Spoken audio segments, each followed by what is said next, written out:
Preguntas a un maestro zen. Taisen de Shimaru. El maestro Taisen de Shimaru nació el 29 de noviembre de 1914 en el Japón, en la provincia de Saga. Siendo aún niño, conoció al monje Kodo Sawaki, intrépido reformador del Zen, que estudió desde sus raíces. Taisen de Shimaru estudió en la Universidad de Yokohama, ocupando más tarde un puesto de responsabilidad en las actividades mineras de una sociedad industrial. Durante la guerra fue enviado a Indonesia, mas no por ello abandonó la enseñanza de Kodo Sawaki y la práctica del zazen. A su vuelta al Japón, fundó el Instituto Cultural Asiático. Antes de morir, el maestro Kodo Sawaki le hizo su sucesor y le entregó la transmisión. El maestro de Shimaru llegó a París a finales de 1967, enviado por el Soto Zen para toda Europa y sostenido por todas las escuelas Zen del Japón. En París estableció un dojo, elevado a rango de templo Zen en 1975, y un monasterio Zen cerca de la ciudad de Blois. Convertido en Roshi, el maestro de Shimaru es actualmente superior general del Zen Soto en Europa y África. Más de 100 sojos, tanto en Francia como en todo Occidente, dependen de él. Iwamoto Zenji, superior de todo el Soto Zen y presidente de la Federación Budista Japonesa, ha dicho de él que es el Bodhidharma de los tiempos modernos. El secreto del Zen consiste en sentarse simplemente, sin objeto ni espíritu de provecho, en una postura de gran concentración. Esta manera desinteresada de sentarse se llama zazen. Za significa sentarse y zen, meditación, concentración. La enseñanza de la postura, que es la transmisión de la esencia del zen, tiene lugar en un dojo, lugar en el que se practica la vía, y es efectuado por un maestro iniciado tradicionalmente en la línea de los patriarcas y de Buda.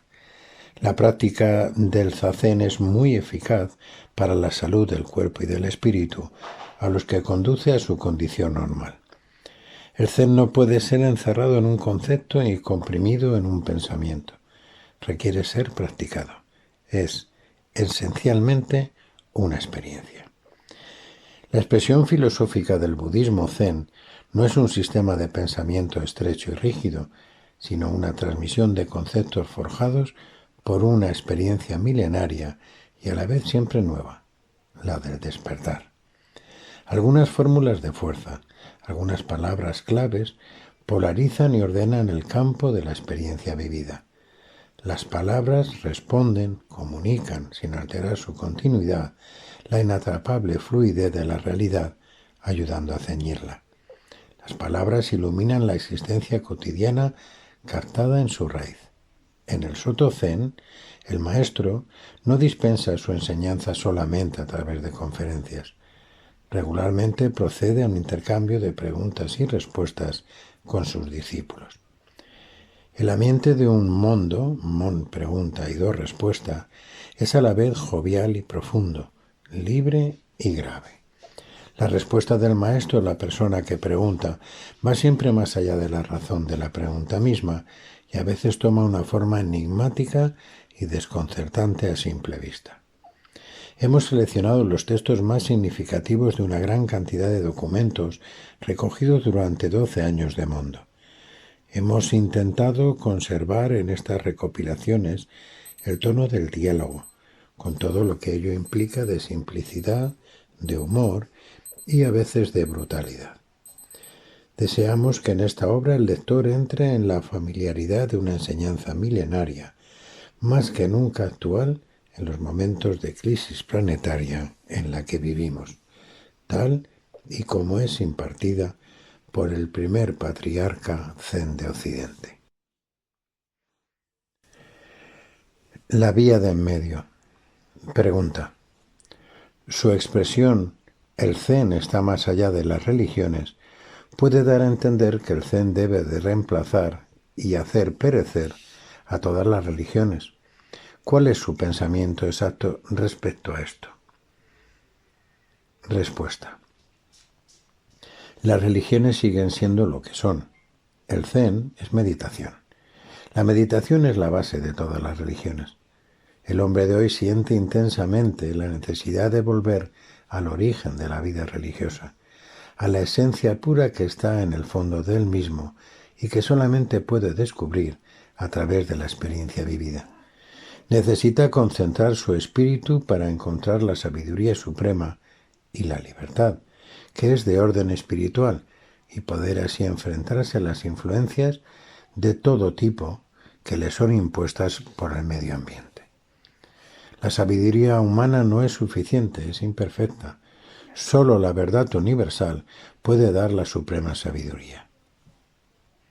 Suprime la palabra Zen y pone en su lugar verdad, orden del universo. Pregunta: ¿cuándo apareció el Zen en la historia del budismo? Respuesta: cuando Buda tuvo el despertar bajo el árbol de la Bodhi. Más tarde, el budismo fue fuertemente influenciado por las religiones y las filosofías tradicionales de la India.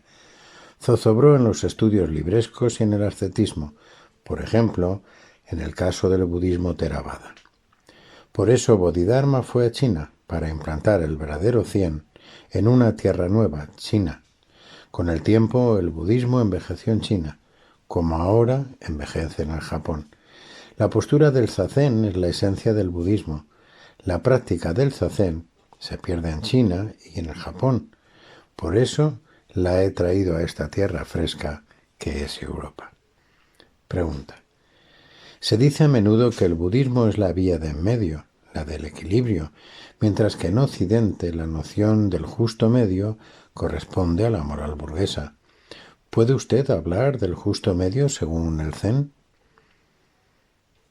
Respuesta: la vía de en medio no es estar entre dos mujeres y besar a las dos. No es eso. En el budismo, la vía de en medio consiste en no oponer sujeto y objeto. En la civilización europea siempre hay dualismo. Por ejemplo, el materialismo se opone al espiritualismo. A los europeos les gustan mucho los ismos: budismo, cristianismo. Estos ismos son relativos. Esta es la razón por la que el materialismo y el comunismo se han levantado contra el cristianismo. Pero el comunismo no es completo, ya que solo considera las cosas bajo el aspecto material. El cristianismo es igualmente incompleto, ya que solo las considera bajo el aspecto espiritual. Algunos cristianos no son así, pero los cristianos tradicionales son solamente espiritualistas. El espíritu y el cuerpo son una sola y misma cosa, como las dos caras de una hoja de papel. En la vida cotidiana no se pueden separar. Algunas personas prefieren lo espiritual, otras lo material. Si se quiere comprender, hay que encontrar la vía de en medio. Lo espiritual es material y lo material se vuelve espiritual. El espíritu existe en cada una de nuestras células y finalmente el espíritu es el cuerpo. El cuerpo es el espíritu. Está también la actividad, la energía, que no son dualistas. La vía de en medio lo integra todo. La dimensión más alta es Musotuku, la vía de en medio. El Zen es la vía de en medio. Pero no hay que equivocarse sobre esta palabra, en medio. No podemos elegir entre material y espiritual. Debemos abarcar los dos. Ambos son como el haz y el embés de una misma hoja. Esta es la razón por la que el Zen es tan difícil de comprender. La vía de en medio es una vía que está más allá. Los razonamientos europeos se presentan siempre así: tesis, antítesis y síntesis. Lo material es la tesis, lo espiritual la antítesis. El Zen, la vía de en medio, es la síntesis. Pregunta: la fe es importante en el budismo. En el Zen se encuentran diferentes objetos de fe: el zazen, el kesa, el maestro. ¿Qué es la fe? Respuesta: lo que usted quiera. Cada persona es diferente. El objeto de la fe es diferente para cada persona. Cada uno debe conocer por sí mismo el objeto de su fe. Debe creer en lo que más le impresione. Yo no puedo decirlo ni decirlo objetivamente. Este punto es importante. En casi todas las religiones se dice, debéis creer en esto, debéis creer en aquello, en Dios, en Buda, etc. Yo no estoy de acuerdo. Debéis encontrar en vosotros mismos el objeto de vuestra fe. Los religiosos pueden acompañaros al borde del río, pero no pueden beber por vosotros ni obligaros a beber. Es un problema subjetivo. Por eso le he respondido lo que usted quiera. Lo más importante es creer. Creer en lo más elevado, en lo último. ¿Qué es lo verdadero? La sabiduría del cerebro debe decidir. Dios, Buda, la cruz. Generalmente se cree que según los genes, según la herencia, la educación, el medio familiar, los hábitos corporales. Pero, en definitiva, el perro sigue a su amo. Cuando le ve, olvida todo el resto. Su cerebro cambia. Es fiel. Él cree en su amo. Es así. Un amor profundo es importante en la fe. Yo no puedo decidir por usted sobre la fe última. Usted mismo debe decidir. No se trata solamente de la forma. Yo soy un monje zen y como Dogen Nagarjuna creo en el Kesa dado por Buda. Es una transmisión eterna. Si quiere tener fe en Buda, puede hacerlo. Yo no puedo decidir por usted. Debe encontrar la respuesta por sí mismo. Pregunta. ¿Hay que abandonar la religión propia para seguir el Zen? Respuesta. Como usted quiera. Usted mismo debe elegir. Debe usted buscar la esencia, aquí y ahora, y decidir lo que es importante para usted. ¿Cuál es la solución a sus problemas? Demasiado a menudo las religiones son solo decorado. Hay que conocer los textos, las reglas, las ceremonias, pero todo eso no es importante. Las religiones y las filosofías son demasiado imaginativas. Por eso se debilitan. Debéis acabar con ese decorado y buscar lo realmente importante. Debéis encontrar la verdadera esencia de todas las religiones. Pregunta. ¿Existe la noción del pecado en el Zen? Responde el maestro. El problema del pecado es diferente en el cristianismo y en el budismo. En el cristianismo están el pecado original, Adán, Eva, la manzana, la serpiente. En el budismo todas las existencias tienen la naturaleza de Dios o de Buda. Esta noción es completamente diferente y difícil de explicar. Todas las existencias, incluso las piedras, todo lo que es material o vegetal, todo tiene la naturaleza de Buda originalmente. En la filosofía oriental hay dos tipos de escuelas.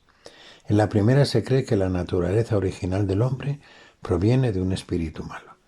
Pero en la mayoría de las escuelas se cree que el origen del espíritu, y para todo el mundo, es el bien.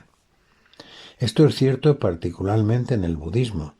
Todo el mundo tiene la naturaleza de Buda, pero el medio ambiente, el karma, la modifican. El karma se convierte en pecado. Este karma no es transmitido por todos nuestros antepasados e influencia en nuestro espíritu puro. El mal aparece así. Cuando ya no hay karma, se puede volver al estado normal, original. El karma se acaba si se hace zazen. El pecado desaparece. Explicar más sería muy complicado. El bebé en el vientre de su madre no tiene pecado, pero ya lleva el karma de todos los antepasados en su sangre. Anteayer un joven que hacía zazen por primera vez me dijo: ahora he comprendido verdaderamente qué es el silencio. Hasta hoy nunca me había quedado una hora en silencio. Solamente estoy callado cuando me encuentro en la cama, y ni siquiera entonces, ya que a veces hablo cuando duermo.